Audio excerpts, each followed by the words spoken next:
ஆச்சி மசாலா. எந்த சமையலும் ருசி தேடும் ரகசியம். 20 ரூபாய். Lion Arabian dates. இப்போ அது லயனா டே. இது தரும் ஆரோக்கியம் இயற்கையானது. லயனா பிரீமியம் டேட்ஸ். குக்கர் விசில மறந்து உணவு வீணாகி போச்சா? இனி அந்த கவலையே வேண்டாம். வழங்குகிறோம் உலகின் முதல் விசில் கவுண்டர் குக்கர், புதிய அல்ட்ரா குரோனோ. அல்ட்ரா என்றால் ஆரோக்கியம். தினமலர் நேயர்களுக்கு வணக்கம். பல்வேறு அரசியல், பொருளாதார, சமுதாய பிரச்சனை அழைச்சி கொண்ட இந்த நிகழ்ச்சியில் நம்மிடையே இப்பொழுது அரசியல் விமர்சகர் நந்தகுமார் வந்திருக்கார். வணக்கம் சார். வணக்கம் ஜெயகிருஷ்ணன் சார். இப்போது செந்தில் பாலாஜி அவர் பேர் டெய்லி செய்தித்தாளில் அடிபட்டுக்கிட்டே இருக்குது. இப்போ அவருக்கோட முன்ஜாமீன் மறுக்கப்பட்டிருக்கு. அது பல்வேறு வழக்குகளில் இப்போ இந்த டாஸ்மாக் போன்ற வழக்கில் முன்ஜாமீன் மறுக்கப்பட்டிருக்கு. ஸோ இவர் பல்வேறு காரணங்களும் சொல்லப்படுது. ஆனால் ஏற்கனவே பல்வேறு வழக்குகள் இருக்குது அவர் மேலே. இது எப்படி சார் பார்க்குறீங்க நீங்கள்? இல்லை, இப்போ நீங்கள் செந்தில் பாலாஜின்னு பேர் சொன்னாவே சும்மா அதிரதில்லைங்கிற மாதிரி இருந்தது. இப்போ அது எப்படி ஆகிப்போச்சு, எப்படி இருந்தனா இப்படி ஆயிட்டாங்கிற மாதிரி நிலமை. இப்போ செந்தில் பாலாஜி அவர்களுடைய வழக்கு இன்றைக்கி அந்த ஆன்டிசிபேட்டரி பெயிலுக்கு அவங்க வந்துச்சு. அவர் நீதி அரசரே இல்லை, இதில் ப்ரைமா ஃபேஸ் இருக்குது, அதனால் இது விசாரிக்க வேண்டிய இது இருக்குது, காவலில் விசாரிக்க வேண்டியதே இருக்குங்கிற ஒரு லைனையும் பயன்படுத்துகிறாங்க. டிவிலலாம் அந்த மாதிரி வாக்கியங்கள் வருது. காவலில் விசாரிக்க வேண்டிய தேவை இருக்குதுன்ட்டு கைதாவாரெல்லாம் போயிட்டு இருக்காங்க செய்தி. காவலில் விசாரிக்க வேண்டியதுனாவே என்ன அர்த்தம்? கைதுதான். ஸோ அந்த மாதிரி பார்த்தீங்கன்னாக்கா இன்றைக்கி அந்த கேஸ் ரிஜெக்ட் பண்ண செய்யப்பட்டிருக்குது, இவருடைய பெயில் மனு. அப்போ கட்டாயமாக இது கைதை நோக்கி போகுங்கிறது தான் என்னுடைய பார்வை. இதுக்கு முன்னாடியும் நிறையா பிரச்சனைகள் எல்லாம் இருந்துச்சு. அதனால் அப்போ அவங்க பவரில் இருந்தனால நிறையா அந்த பெயில் கீல் எல்லாமே கிடைச்சிது அவங்களுக்கு. இப்பயும் அந்த கேஸ்லலாம் பெயில் கிடைச்சிது. பெயிலுக்கு அப்புறம் இப்போ ஏற்கனவே இப்போ இந்த குதிரை பேர வழக்குலேயும் பெயில் கிடச்சி கையெழுத்து போட்டுக்கிட்டு இருக்காங்க. இப்போ நேற்று ரைடு நடக்கும்போது கூட ரைடை முடிச்சுட்டு கையெழுத்து தான் போட வந்திருந்தார். எனக்கு மடியிலெல்லாம் கனம் இல்லை, அதனால் வழியில் பயம் வழக்கமாக சொல்கிற டயலாக்லாம் சொல்லி அதனால் சொல்கிறாரு. ரொம்ப தெளிவாக தான் பேசுகிறாரு, எதுவுமே இது இல்லை. ஸோ கட்டாயமாக. ஆனால் இதில் அவங்க சொல்லும்போதே ஒரு 100 கோடி ரூபாய் ஊழல் நடந்ததுக்கு, முறைகேடு நடந்ததுக்கு, அரசாங்கத்துக்கு 100 கோடி ரூபாய் இழப்பு ஏற்படுத்துறதுக்கு முகாந்திரங்கள் நிறையா இருக்குது. இந்த டைமில் பெயில் கொடுத்தோம்னா கட்டாயமாக சாட்சிகளை கலைக்கிறதுக்கெலாம் நிறையா பிரதானமான வாய்ப்புகள் இருக்குதுன்னு இவங்க தரப்புலேருந்து சொன்னனால ஜட்ஜ் அவர்கள் ஏற்றுக்கிட்டு இது பெட்டிஷனை ரிஜெக்ட் பண்ணிடுறாரு. ஸோ கட்டாயமாக இது ஒரு சிக்கல் தான். இன்னும் இப்போ தாவேகா அரசாங்கம் எடுக்கக்கூடிய நடவடிக்கையெல்லாம் பார்த்தோம்னாக்கா டிவிஎஸ்சி தான் இருக்கிறதுலையே அதிகமான பரபரப்பாக வேலை செய்து கொண்டு தூங்காமல் வேலை செய்யக்கூடிய இலாக்காவாக மாறப்போகிற ஒரு இலாக்கா அரசாங்கத்தில் எதுனா டிவிஎஸ்சியாக தான் இருக்கணும். அதில் இப்போ என்ன ஒரு சிக்கல்னால் அதில் ஆட்கள் வெறும் 611 பேர் தான் மேன் பவர் டிவிஎஸ்சியில். அதில் வேறு எனக்கு தெரிஞ்ச ஒரு 68 பேர் 70 பேர் வேக்கன்சி இருக்குது. ஸோ இன்றைக்கி அந்த அதிரடி பெண்ணுக்கெலாம் இது 2500 பேர் புதுசு காவலர்களை எடுக்கிற மாதிரி, சிங்கப்பெண்ணுக்கு காவலர்களை எடுக்கிற மாதிரி எனக்கு தெரிஞ்சு டிவிஎஸ்சியில் எடுக்கணும். ஏன்னா இன்றைக்கி தாவேகா அரசாங்கத்தினுடைய ஒரு பிரதான நோக்கமாக அவங்க இருக்கிறது ஊழல் ஒழிப்பு, லஞ்ச ஒழிப்பு. ஆமாம். அதுக்கு இந்த அரசாங்கத்துக்கு அவங்களுடைய நடவடிக்கைகளுக்கெல்லாம் ரொம்ப பக்கபலமாக இருக்க வேண்டிய துறை டிவிஎஸ்சி. அப்போ இதுக்கு முன்னாடி இருந்ததெல்லாம் ஒரு நாப்கே வாஸ்க்கு ஒரு டிப்ஸ் கிடச்சதுன்னா போய் பிடிப்பாங்க, இல்லைன்னா யாரையோ இது வச்சு ஒரு ட்ராப் பண்ணி 5000 ரூபா 10000 ரூபா கேஸு, இந்த மாதிரி தான் பெரிய அளவுக்கு நடவடிக்கைகள் இருக்கும். இப்போ சர்ப்ரைஸ் ஆடிட்டிங் போகிறாங்க, டிஜிட்டல் ஆடிட்டிங் பண்ணுறாங்க. இப்போ டிஜிட்டல் இந்தியான்னு நம்ம சொல்லிக்கிட்டு இருந்தோம். இப்போ நம்ம தமிழ்நாட்டில் டிஜிட்டல் பிரைபு, டிஜிட்டல் இந்தியா வளர்ந்த மாதிரி பிரைபும் டிஜிட்டல் பிரைபா மாதிரி ஜிபே எல்லாம் போயிட்டு இருக்குது. அதெல்லாம் பாருது. இப்போ அவங்கெல்லாம் போய்கிட்டு இப்போ கூட சமீபமாக நாமக்கல்ல ஒரு அரசாங்க ஊழியர் புலம்பி அது பயங்கர வைரல் ஆயிருக்கு பாருங்க. அவர் அவங்க அண்ணன் தம்பி மாமா மச்சானுக்கெல்லாம் 5000 10000லாம் அனுப்ப முடியல. என்னமோ ஒரு டெய்லி மாமனுக்கும் மச்சானுக்கு யார் யாரெல்லாம் கஷ்டத்தில் இருக்கிறீங்களா, இந்தாங்க 5000 ரூபா 10000 ரூபான்னு அனுப்பிச்ச மாதிரி தாகத்துக்கு தண்ணி கொடுப்பாங்களானே தெரியும். ஏங்க இப்போ ஒரு சஸ்பீஷியஸ் டிரான்சாக்ஷனை தான் உங்ககிட்ட விசாரிக்க போகிறாங்க. உங்கள் அண்ணனுக்கோ தம்பிக்கோ அம்மாவுக்கோ மாமா மச்சானுக்கு ஒரு 5000 10000 அனுப்புனீங்கன்னா கேட்க போகிறாங்க. கையில் கேஷ் வச்சுக்க முடியலன்றாரு.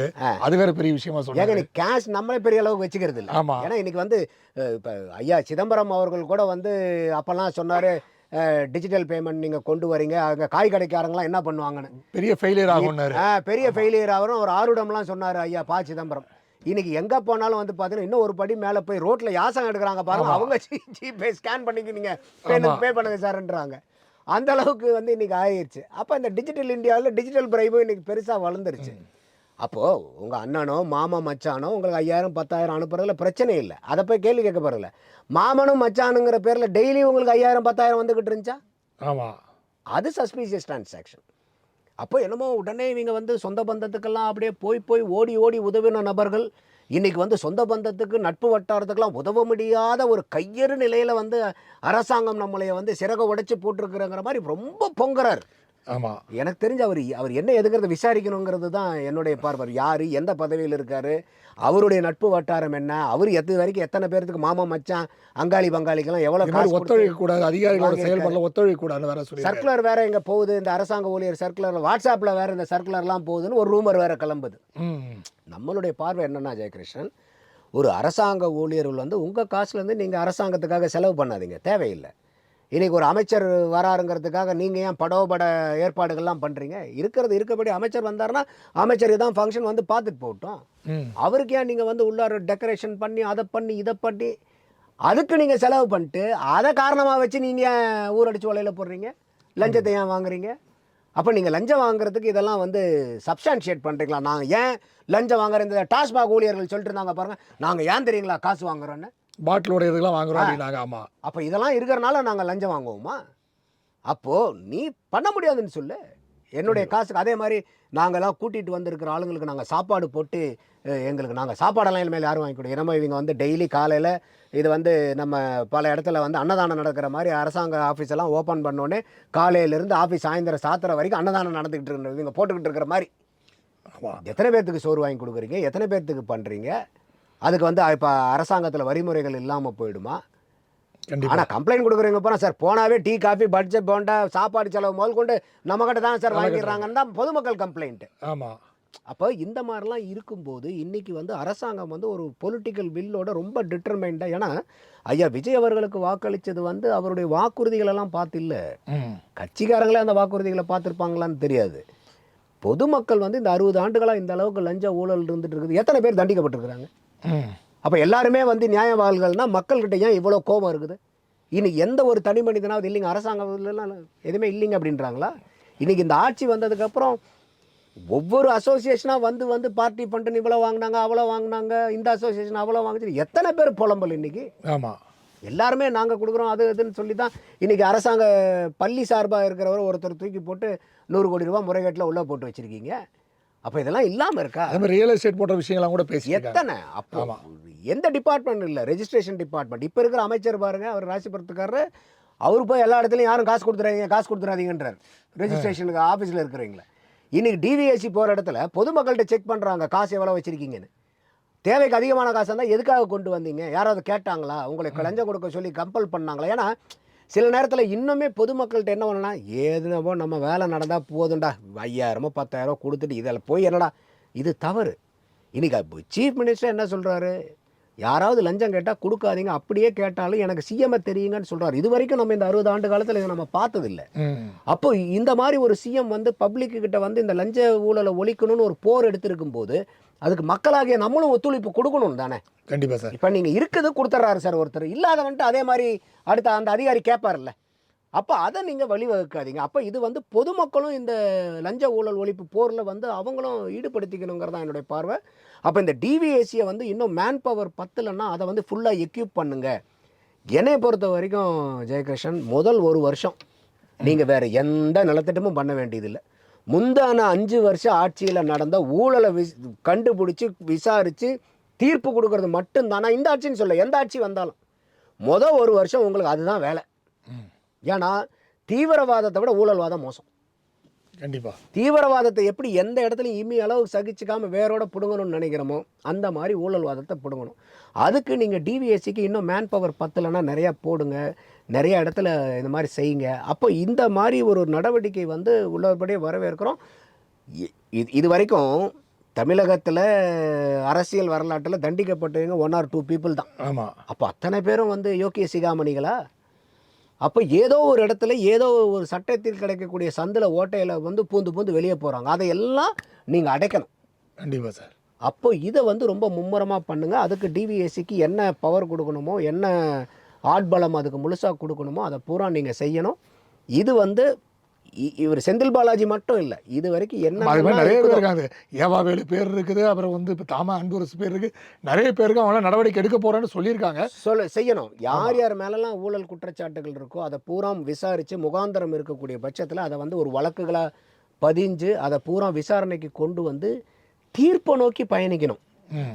இன்னைக்கு மக்களுக்கு என்ன அவநம்பிக்கைனா, என்னப்பா எல்லாரும் சொல்கிறாங்க பண்ணுறாங்க, யார் பார்க்க தண்டனை கிடைக்குது, அந்த ஒரு அவநம்பிக்கையும். அதனால தான் இப்போ ஏற்கனவே இருந்த 2 கட்சிகள் மேலேயும் ஒரு வெறுப்பு. ஆமாம், அது வந்து இன்னைக்கு ஐயா விஜய் அவர்கள் வந்தனால சரி இவர் ஒரு மாற்றத்தை கொடுப்பாருன்னு போட்டிருக்காங்க. அப்போ இதை வந்து ஒரு லாஜிக்கலாக லீகலாக ஒரு கன்க்ளூஷனை நோக்கி இந்த வழக்குகள்லாம் போகணுங்கிறதும் என்னுடைய பார்வை ஜெயகிருஷ்ணன். சார் இன்னொரு விஷயம், இந்த நீட் இந்த பிரச்சனை வந்து இப்போது ஒரு மாதிரி அடங்கி இருக்குது. ஆனால் வந்து ஸ்டாலின் அவரெல்லாம் பல்வேறு இந்த சூப்பர் ஸ்பெஷாலிட்டி விஷயங்கள்லாம் சொல்லும்போது 151 சீட்டு அது போன்ற புள்ளி விவரங்கள்லாம் சொல்லி நாங்கள் தான் வந்து மிகப்பெரிய இந்த சமூக நீதி காவலர்கள் விஷயங்கள்லாம் சொல்கிறாங்க.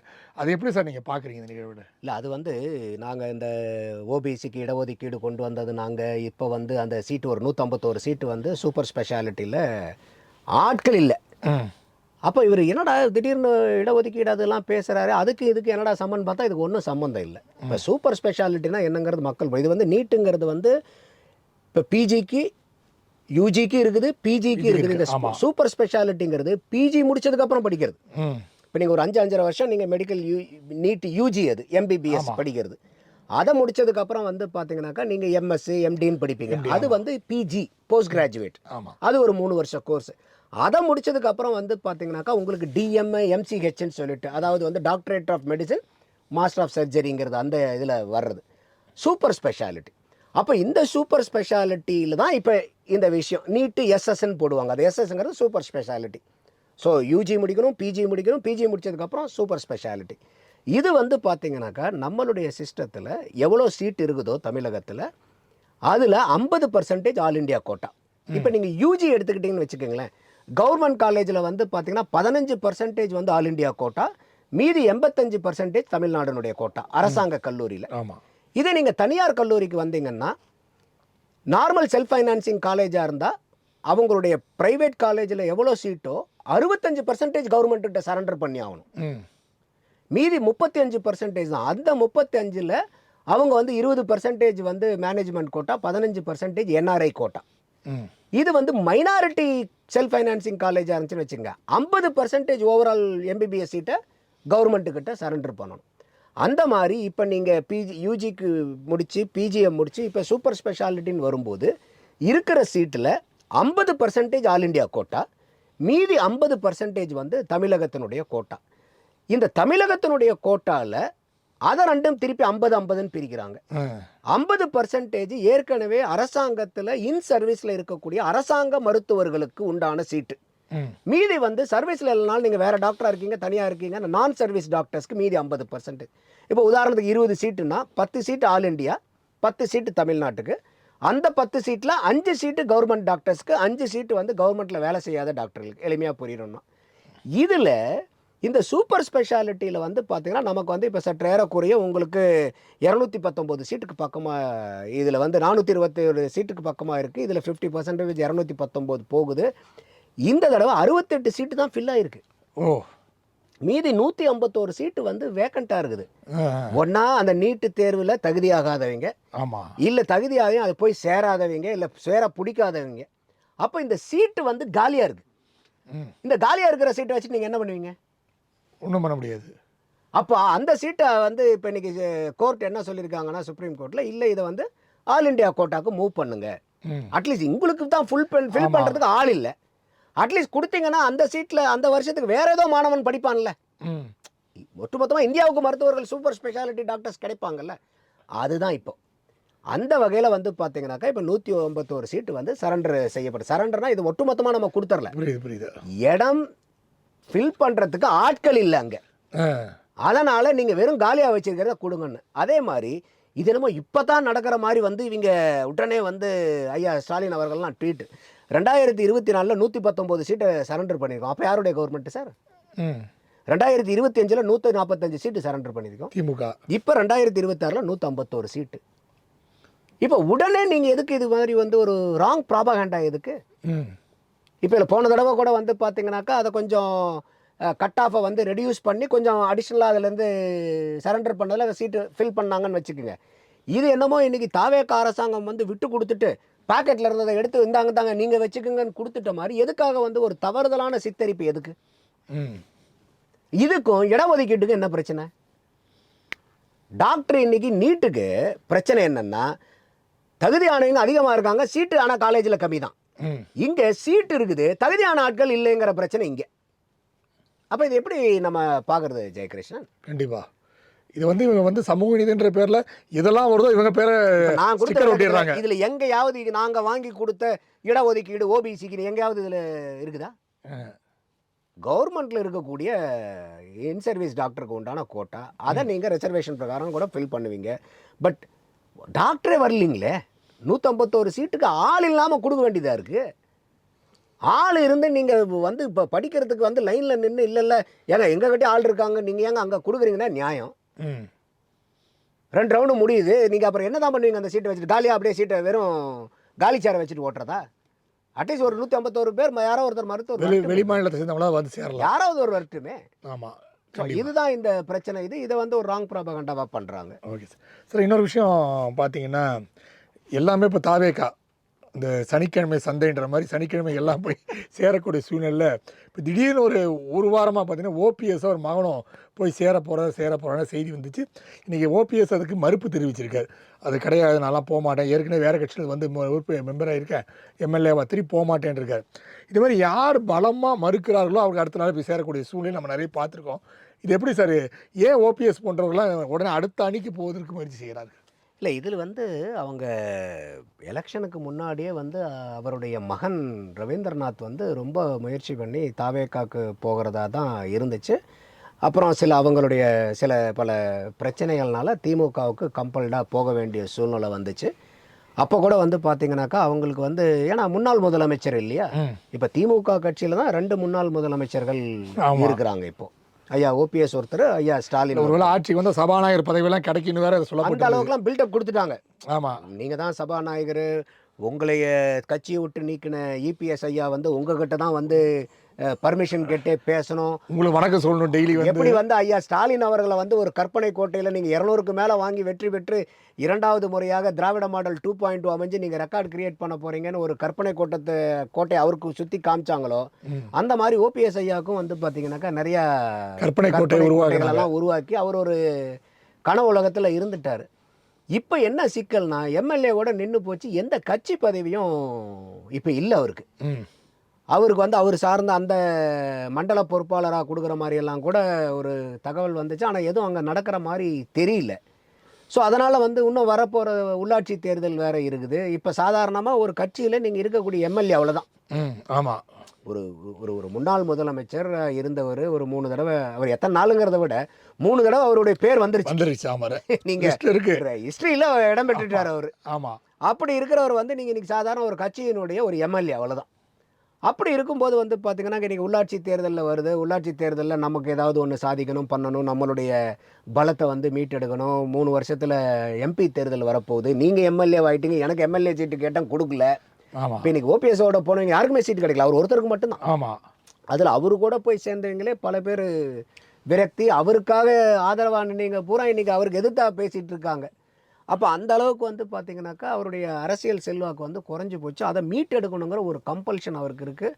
அவருடைய மகன் ரவீந்திரநாத் வந்து ரொம்ப கம்பல் பண்ணுறதா ஒரு தகவல் அளவுக்கு. இது எல்லாமே வந்து பொது வழியில் இருக்கிறது. நமக்கு ஐயா ஓபிஎஸ் சொல்லாமல் நமக்கு எது உண்மை போய்ங்கிறது தெரியாது. ஆமாம், இப்போ எல்லாம் பொது வெளியில் வர்றது வந்து அது இன்றைக்கி நேற்றெல்லாம் பார்த்தீங்கன்னா குறிப்பாக வந்து ரவீந்திரநாத் அவர்கள் ஏற்கனவே வந்து தாவேகாவினுடைய 2 அமைச்சர்களை சந்தித்து பேசிட்டாரு. அவங்க வந்து முதலமைச்சர்கிட்ட பேசிட்டாங்க. இது வந்து அங்கே போய் சேர போகிறாரு, எம்எல்ஏ பதவியை ராஜினாமா பண்ணிவிட்டு அங்கே போய் சேர போகிறாங்கங்கிறது. இப்போ நீங்கள் நல்லா யோசிச்சு பாருங்கள், திமுகவுக்கு இன்றைக்கி வந்து ஐயா ஓபிஎஸ் ராஜினாமா பண்ணிவிட்டு தாவேகாவுக்கு போனால் திமுகவினுடைய நிலைமை என்ன?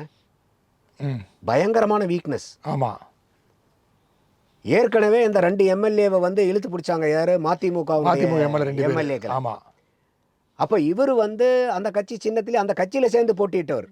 ஆமாம், அந்த மதிமுக நாச்சுக்கு 2 பேர் டெக்னிக்கலாக வந்து திமுக எம்எல்ஏ, ஆனால் மதிமுகவனுடைய கட்சியில் இருந்தவங்க, அப்படிதான் சொல்லணும். ஆமாம், ஸோ அப்போ இந்த சூழ்நிலையில் வந்து ஓபிஎஸ் ராஜினாமா பண்ணிட்டு போனால் திமுகவுக்கு எவ்வளோ பெரிய கெட்ட பேர் வரும்.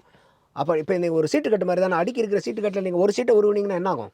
எல்லாம் மலமலன்னு விழுந்துரும். பலன்னு விழுந்துரும். அப்போ எப்படியாவது எதையாவது ஒன்று பண்ணி ஐயா ஓபிஎஸ் அவர்களை தக்க வைக்கணுங்கிறத முயற்சியும் வந்து திமுக எடுக்கும்.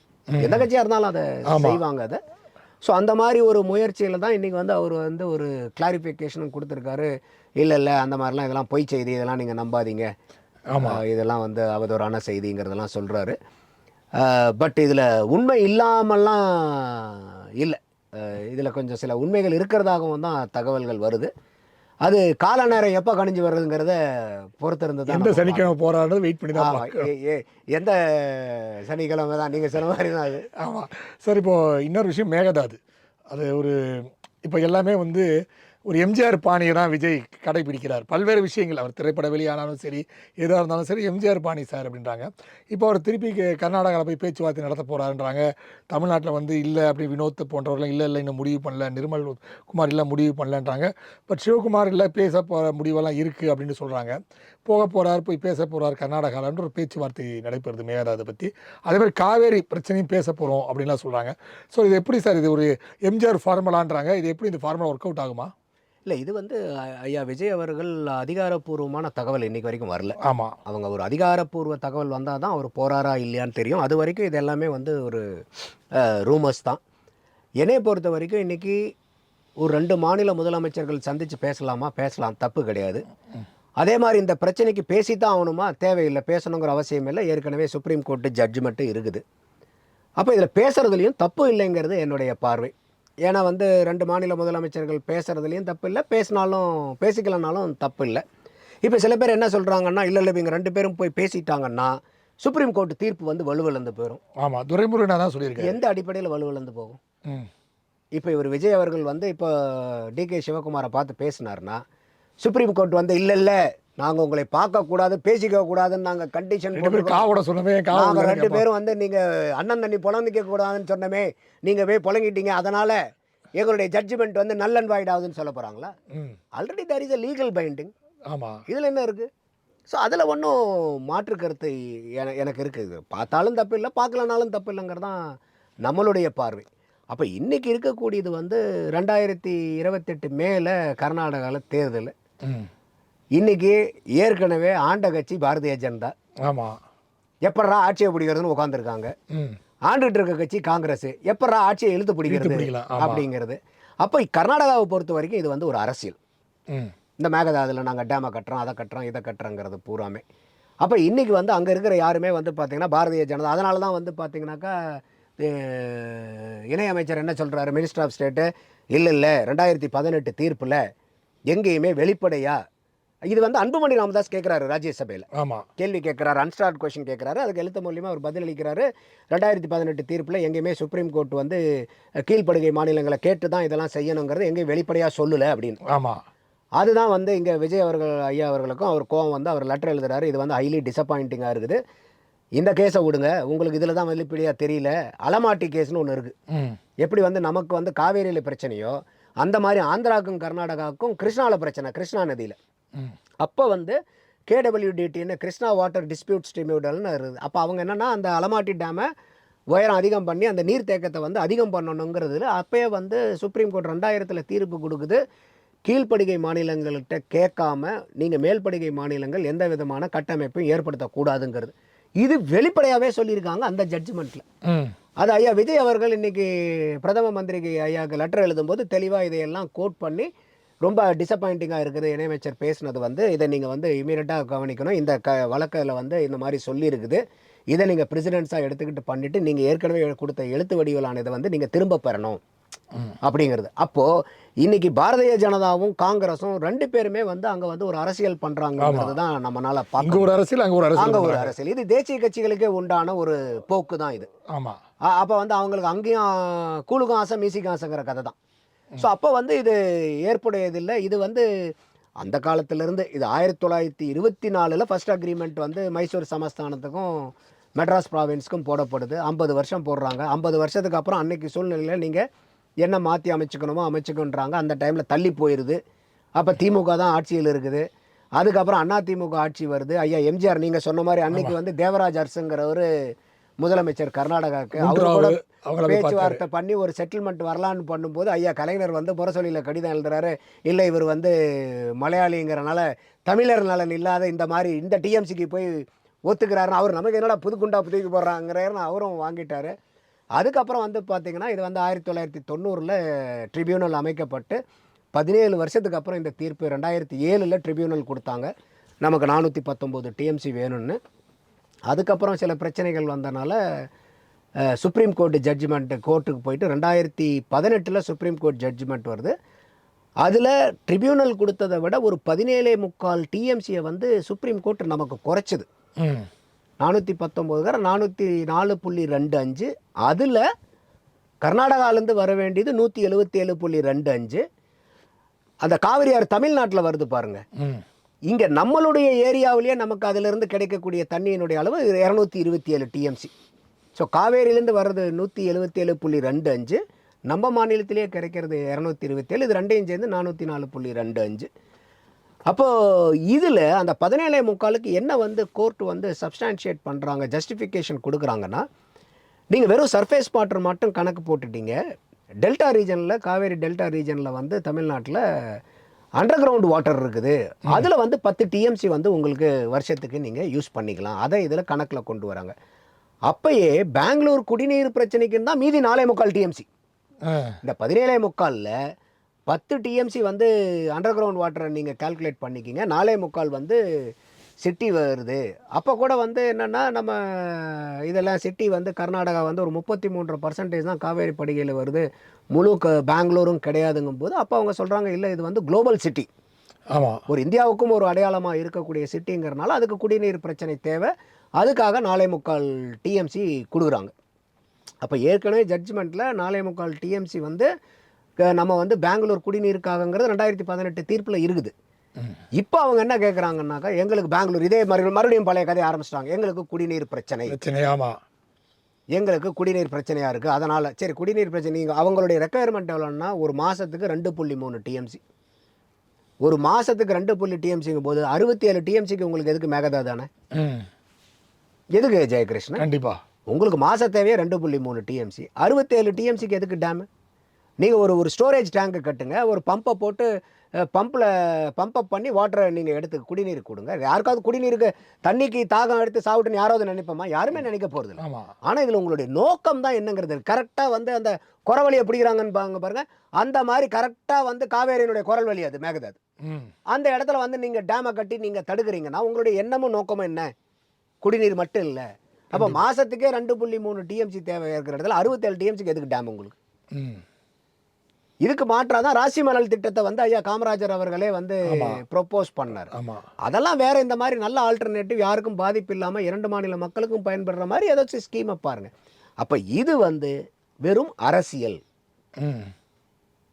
இது உண்மையாலும் தண்ணி பிரச்சனை கிடையாது, இது அரசியல்வாதிகளோட அரசியல் பிரச்சனையாக இங்கே கர்நாடகாவில் இப்போ மாற்றிக்கிட்டு இருக்காங்க. அப்படி தான் என்னுடைய இது. கண்டிப்பாக சார், உங்கள் நேரத்தை ஒதுக்கி போயிட்டு மிக்க மகிழ்ச்சி. நன்றி. நன்றி ஜெயகிருஷ்ணன். நேரில் மீண்டும் அடுத்த நிகழ்ச்சியில் சந்திப்போம். அதுவரை நன்றி, வணக்கம்.